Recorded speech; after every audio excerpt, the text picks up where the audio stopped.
We've discussed the web from 3 points of view.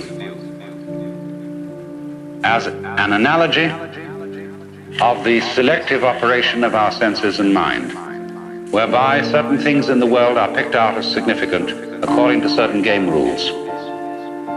The game that we are playing mostly is the survival game. That is to say, the game ought to go on.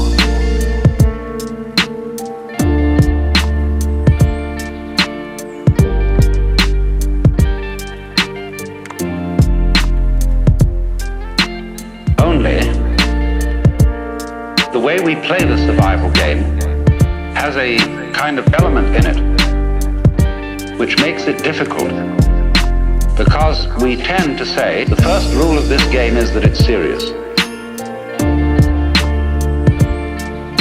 And that messes the whole thing up. So you have to watch out, in other words, when you play, for contradictory game rules, self-contradictory game rules. Because if you get mixed up into them, the game ceases to be worth the candle. You start straining at doing something, then it just isn't worth it. Then the second thing that we observed was the web as an analogy of mutual interdependence.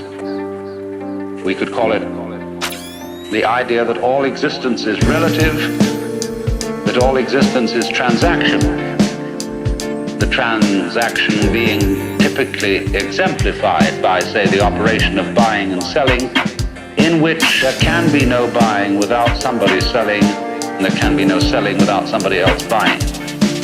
That kind of interdependence, of the inside going together with the outside. What is in you going together with what is outside you is absolutely fundamental to existence. It is existence. Existence is relativity. Existence is relativity. Existence is relativity. What is in you going together with what is outside you is absolutely fundamental to existence. It is existence. Existence is relativity. Existence is relativity. Existence is relativity. Then we explored the web as a trap. The spider's web. Won't you come into my parlor, said the spider to the fly. And we saw what would look at all of life from the point of view that it is original selfishness and original hunger. And we found that if you take that point of view to its ultimate extreme, it dissolves. And it isn't so bad after all. Shakespeare says, it is a tale told by an idiot, full of sound and fury, signifying nothing. When it's put that way, it doesn't seem so bad after all. What is in you going together with what is outside you is absolutely fundamental to existence. It is existence.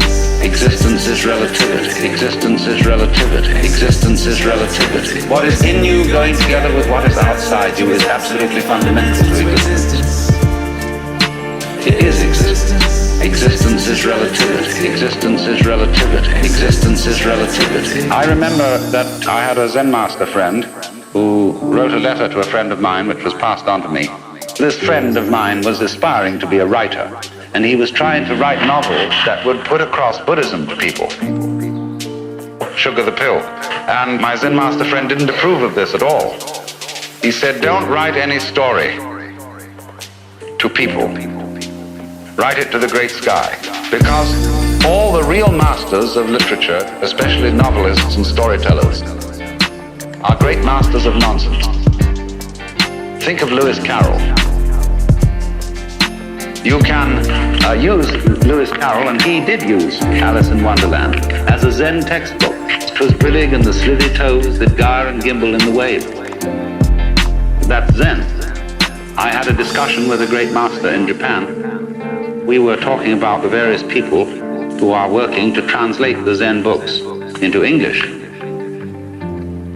He said, that's a waste of time.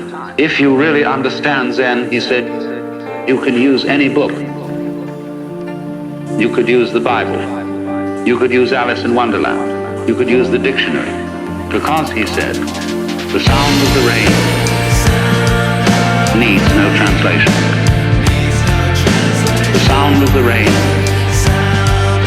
needs no translation. The sound of the rain needs no translation. The sound of the rain needs no translation.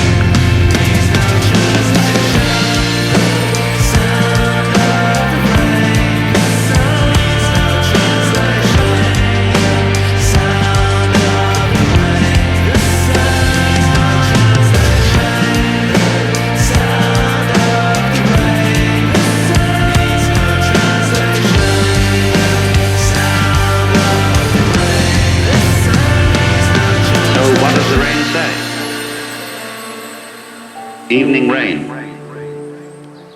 It is the banana leaf that speaks of it first. You see, that's the point. And all the talk in the world doesn't get it unless you listen to the talk in a new way. The sound of the rain needs no translation. The sound of the rain needs no translation.